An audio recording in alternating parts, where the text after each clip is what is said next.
ప్రభు పేరిట ప్రత్యేకమైన వందన వచనాన్ని సమలో మీకు తెలియజేస్తున్నాను. మత్తయి సువార్త 16వ అధ్యాయం 18వ వాక్యం చదివితే గనక, మరియు నువ్వు పేతురువు, ఈ బండ మీద నా సంఘమును కట్టుదును, పాతాళ లోక ద్వారములు దాని ఎదుట నిలవనేరవని పేతురుతో చెప్పాడు. ఎందుకంటే పేతురు అంటే రాయి, కేఫా కేఫా అంటే రాయి అని అర్థం.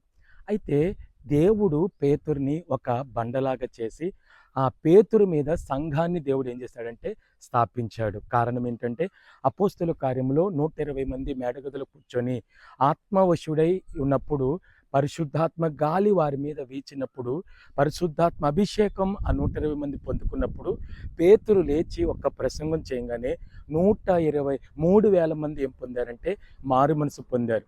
ఆ 120 మంది మారు మనసు పొందటం బట్టి వారి ద్వారా ఆదిమ సంఘం ఏం చేయబడిందంటే ఏర్పడింది.